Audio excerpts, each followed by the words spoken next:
Welcome to Content Chat. I'm your host, Erika Heald. A lot of companies think that they have a content problem when they actually have a documentation problem.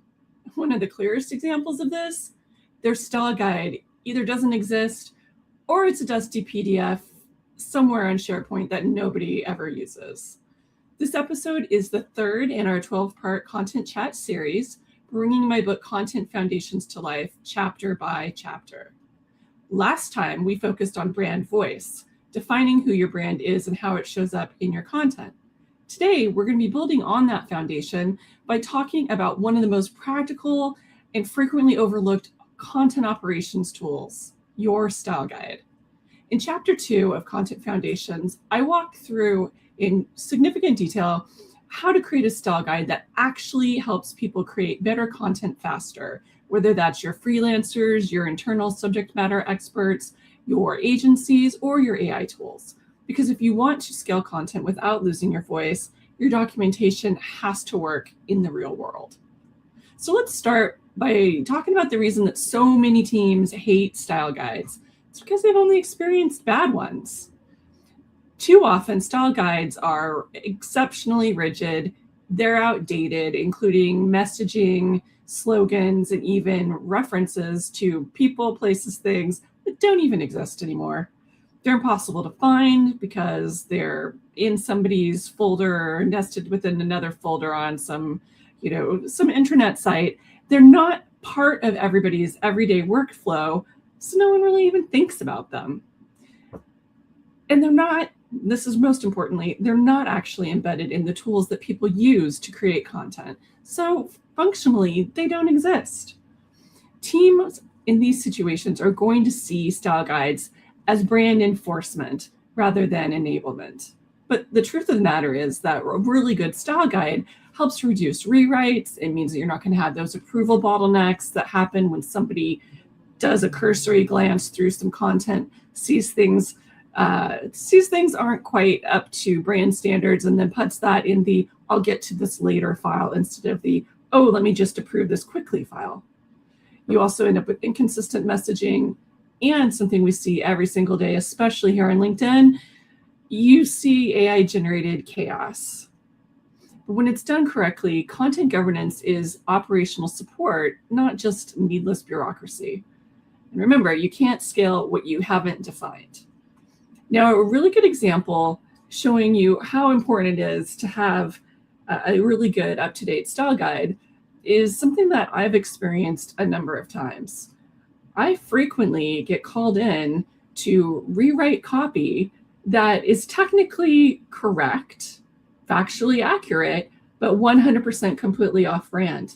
I've done this for websites, I've done this for countless ebooks, and I've done it even for things that were supposed to be ghostwritten bylines for executives.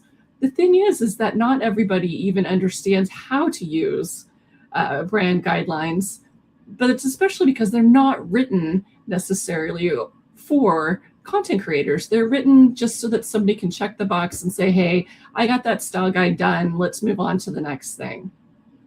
And that's a huge waste of time. If you're having to pay any human, whether it's an external consultant like me, or it's your internal person who has all of the brand standards in their head, if you're paying someone to rewrite all of the content that's created by your content creators or to go in and make substantial edits, that is a huge waste of money that's 100% avoidable. So using a style guide should not feel like homework. It should feel like having your smartest teammate sitting next to you while you write. And so in our last episode, we talked about defining who your brand is through your brand voice. And what we're delving into today is translating that, taking it a step further, and providing that practical guidance that your team can actually use every day in the guise of their content style guide. So in order to be useful, your style guide has to 100% transcend what is in your brand book. Yes, you're still going to want to include things like, here's what our logo, where you can grab our logo. Here are our brand colors, especially with the web hex codes. You're going to want to have all that stuff in there, 100%. But you need to go a step further. You're going to have your favorite grammar rules and I'm looking right at you, Oxford comma, and even more importantly, the M dash.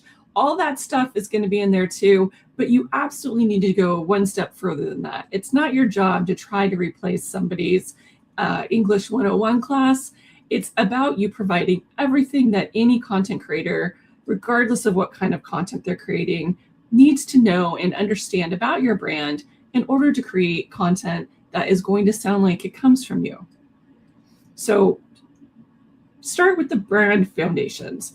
Provide that really succinct company overview, that elevator pitch of who you are, what you do, and who you do it for. But then take it a step further and include the mission and values, any current messaging pillars, and your brand differentiators. While these are things that you may have the expectation that everyone on your team knows, a brand new team member that you're onboarding, for example, isn't going to know that. So having this kind of information in your style guide ensures that you can use it as an onboarding tool, whether it's for internal or external content creators or for your AI tools as well. You're definitely going to want to include your brand voice chart in your style guide. And this is where you're going to be able to take that style guide chart, take that brand voice chart, put it in the style guide, and link out to examples of pieces of content that do an exceptional job of reflecting the voice that you're going for. So you can do that either right within the chart itself, or you can do it underneath. But the point is, the style guide is that place where you augment that brand voice chart that you're going to be using in all sorts of your other tools. But this is where you augment it with those examples of putting it into practice. So that way it becomes something that people can internalize when they're creating content. You're also going to have a section for your writing conventions, because guess what? Every company does some of these things differently. For example, do you capitalize the first letter of every word of every heading on your website? Or do you drop down and use sentence case for H2s and beyond? Every company does this differently. So spell it out, how you focus, how you use things like capitalization when you're creating content. What are your punctuation preferences? What about the formatting standards? Do you have specific fonts that you use online versus fonts that you use offline? Do you have a specific way that you want to be using language when you're doing experiential content? Think about all of those things. And importantly, also include your citation rules and any kind of inclusive language guidance that you want to make sure you are able to get all of your content creators to align on.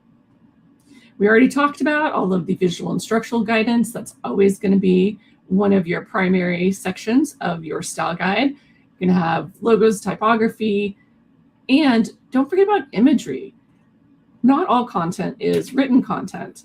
You've got to help people understand what makes imagery, be it video or photography, on brand. Is it a specific lighting? Is it a specific filter? Is it a specific way in which the people interact? Or do you not use people?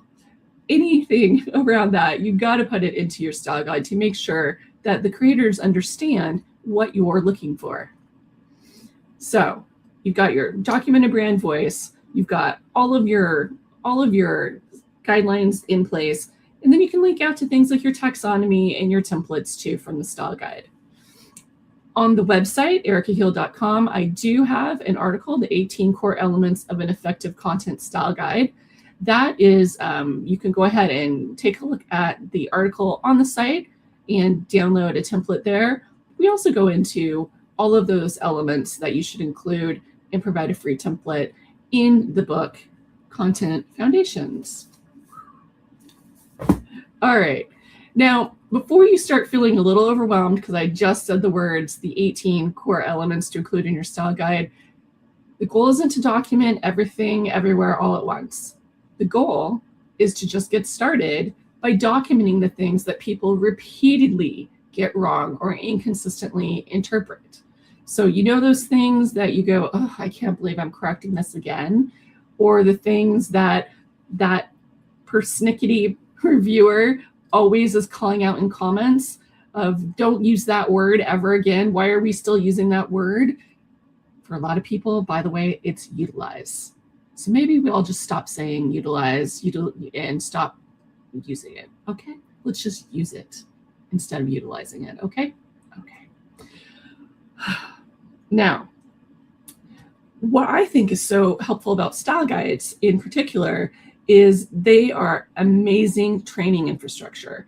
This is true for onboarding your humans, but it's even more necessary and true for onboarding any new AI tools. AI does not automatically understand your brand, okay? You got to tell it everything it needs to know, just like you would with that new employee. When some of these tools say that you can pop in 200 words and it will tell you your brand and replicate it, that's baloney, okay? It's not possible that 200 words are going to give it enough context, enough information to look at your brand and be able to reflect it in any of the outputs it creates. Similarly, you can't just point it at your website and say, create a style guide based upon this website. Well, that might be a place to get some fodder for what goes into your style guide.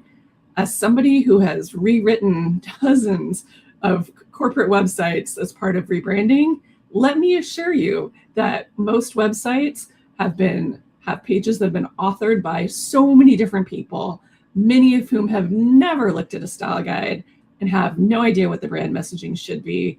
And I've even seen pages that have the Oxford comma and not using the Oxford comma in the same page. It's horrifying, but it's reality. So AI needs context, examples, guardrails, and terminology definitions in order to be able to give you outputs that are usable without a significant rewrite on your end. For my opinion, I really feel that style guides have become this core AI operational document. This is something I've talked about in my 2 most recent Marketing Crafts webinars, which are available on demand to Marketing Crafts Pro members. You see, without governance, AI creates generic content because it has to. It's creating content, it's creating those outputs, it's answering your questions based upon an aggregation of all of everyone else's content. So it's going to be generic by design because it's a blending, which gives you a great consistent blandness. When that happens, your teams are going to spend more time editing even simple outputs that you've created, and such as reporting or having it help you do an edit. Your inconsistency is just going to multiply faster. Whereas when you have a style guide in place, it means that your prompts aren't doing the same amount of heavy lifting. You are not expecting one little prompt to rule them all. Instead, you're able to do things like create a framework and say, reference our style guide, reference this brand template, reference these things, and then be very specific about what you're asking the AI to do within the context of those core foundational elements. That is so much nicer than having to type out thousands of words in every prompt to ensure that you're telling the AI everything you need it to do and everything you don't want it to do. Similarly, if you're creating any kind of a custom generative AI tool, you're going to want to have this kind of documentation in place.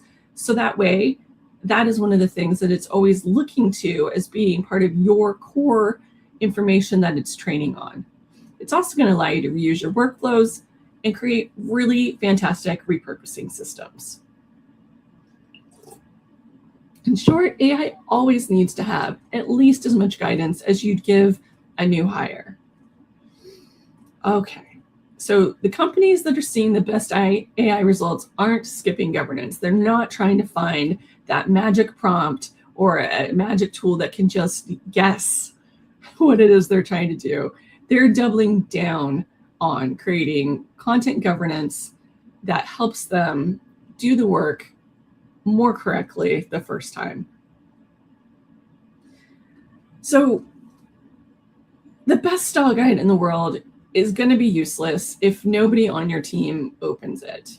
So even if you've made sure that you created a guide that has all of those most frequently asked questions, the most frequently edited it out comments and words, even if you do all of that, if people can't find it, no one's going to be able to use it. No one is ever going to say to themselves when they're about to create some content, oh gosh, before I get started, let me go look at that style guide again.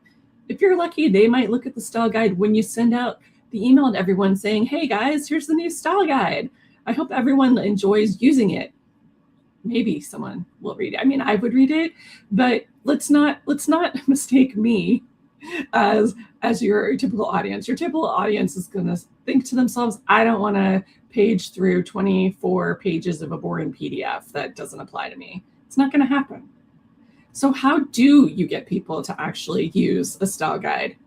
Well, first of all, embed links to that style guide inside your creative briefs and your channel specific templates. You can start, by having the brand voice chart embedded there, and then just have that little, for the rest of the style guide, go here.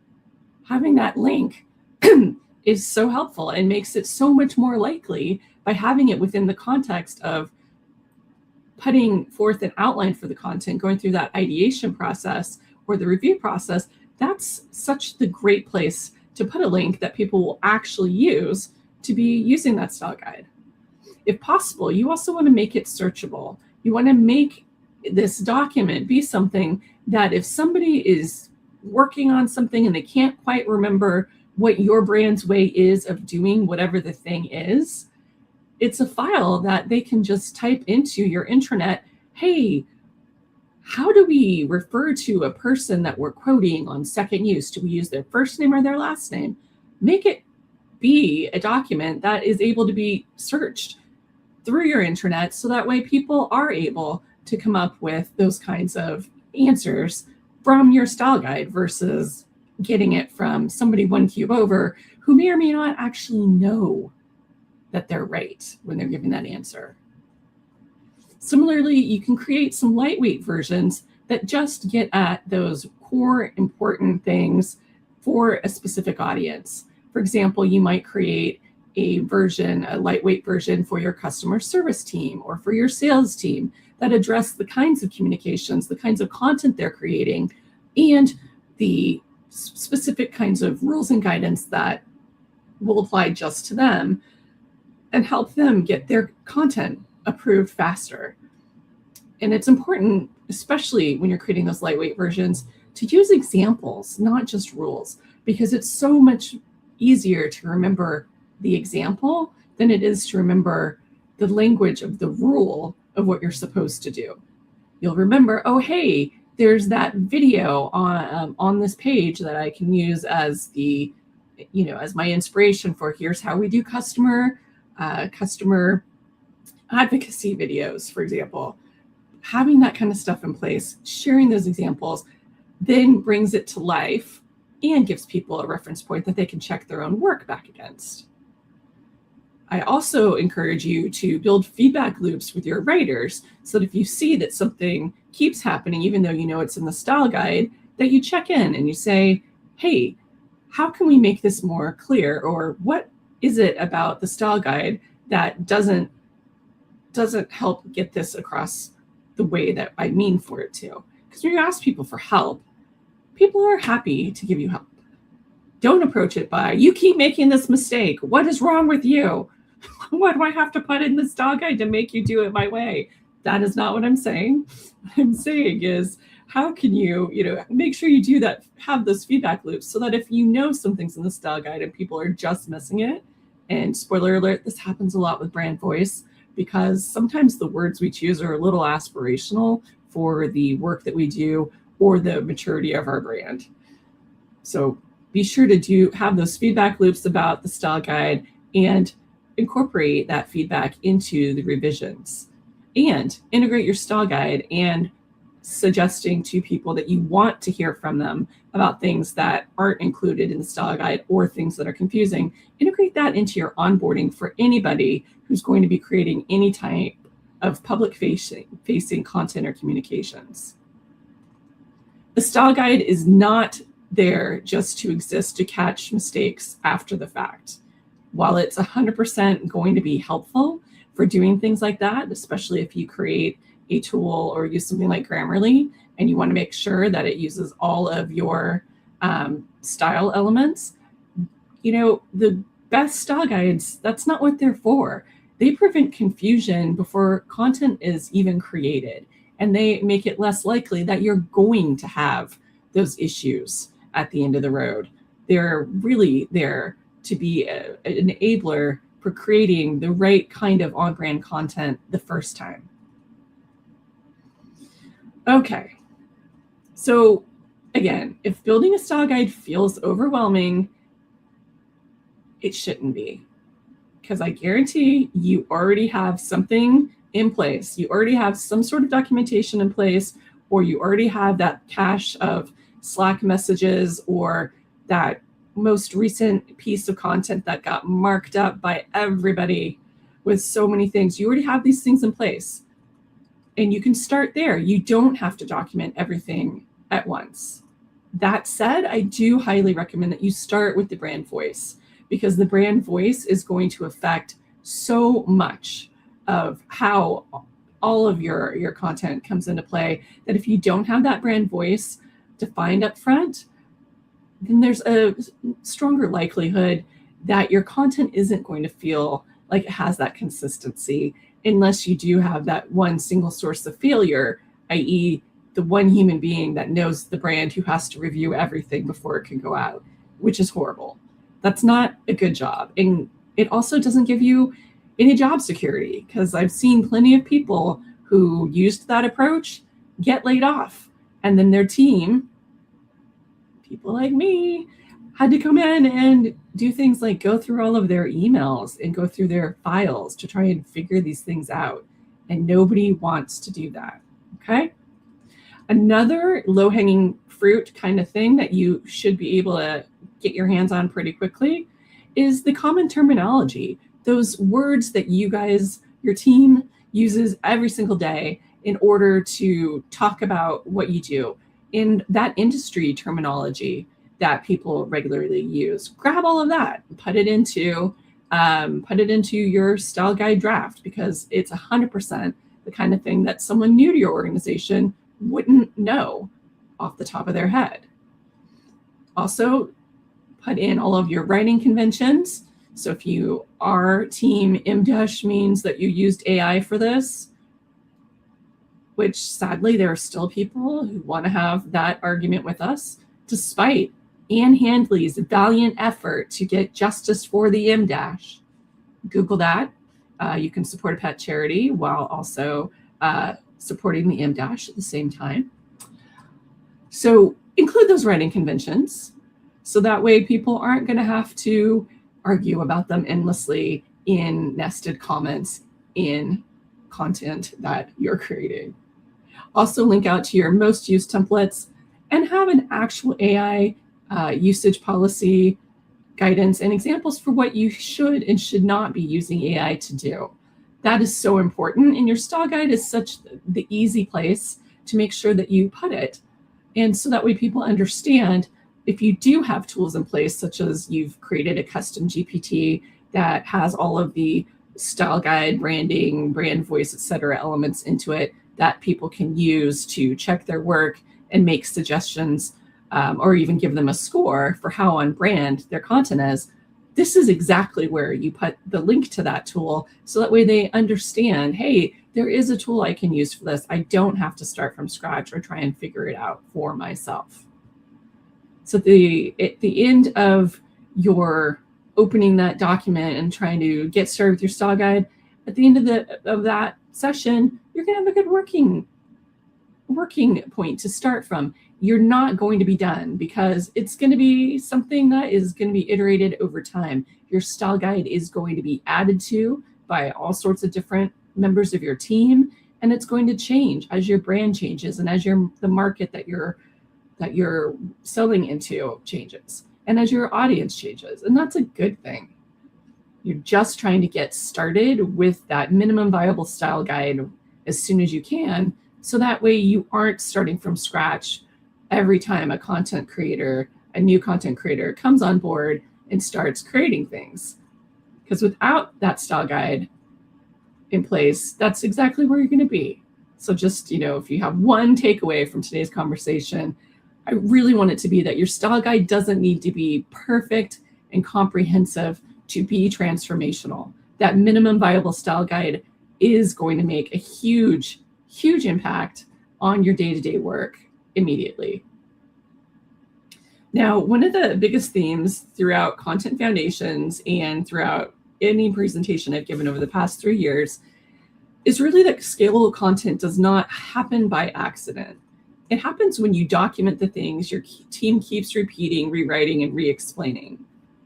And building a strong style guide, it gives humans clarity, it gives AI direction, and it allows your organization to scale your content with consistency.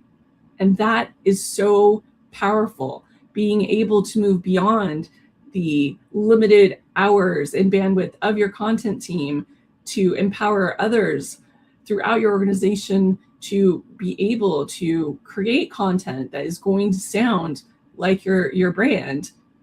That is so powerful. And that is going to be the kind of thing that you have the ability to claim real ROI on. It's not something touchy-feely like awareness. It's something where you can actually point to, hey, we went from having content created just by our 3 content team members to having 15 SMEs last year create content for us because we were able to scale what we were doing thanks to our content operations and our content governance. That is going to be the kind of real result that gets you increased budget and gets you increased respect as not being the arts and crafts department, for being people who are able to really think through how to bring your brand forward in a way that's going to help you reach your business goals.